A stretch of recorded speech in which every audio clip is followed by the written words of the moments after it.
Moja ya mtu ambaye unamhitaji katika safari ya mafanikio yako ni mtu wa kutoka kwenye comfort zone. Mara nyingi huyu ni mtu ambaye watu wengi hatumpendi, kwa sababu ni mtu ambaye anakuja kutoa sehemu ambapo ulikuwa umeridhika. Kwa hiyo unapaswa utambue kwamba kila jambo linalotokea mbele yako Mungu analo kusudi kubwa. Leo kuna mtu anaweza kuja kukutoa sehemu ambapo wewe ulikuwa umeridhika. Jua kwamba Mungu analo kusudi kubwa. Mtu anayekufanyia ubaya, Mungu ana jema ambalo umeliandaa kesho yako. Kwa hiyo unapaswa ujifunze kumshukuru Mungu kwa kila jambo. Sababu mara nyingi mtu anayekutoa kwenye comfort zone, furaha yake ni kuona wewe umeanguka. Furaha yake ni kuona wewe unaharibikiwa.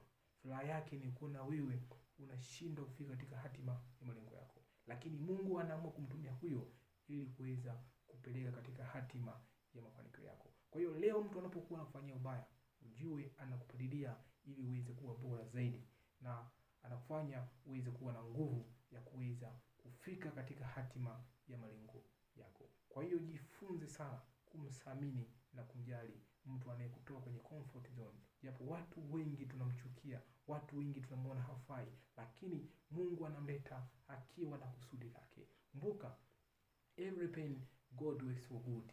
Kila maumivu unayopitia, jua kwamba Mungu analo kusudi kubwa ambalo anadhamiria wewe uweze kulifikia. Kwa hiyo bila kujali unakutana mtu ambaye anakutoa kwenye comfort zone, mtu anakufanya ushindwe kufanya kitu ambacho ulikuwa unakifanya, jua kwamba Mungu analo kusudi kubwa.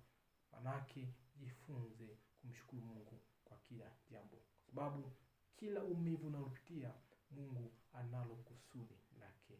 Bila kusahau mafanikio yako ndiyo furaha yako. Asanteni sana kunisikiliza. Mungu awabariki.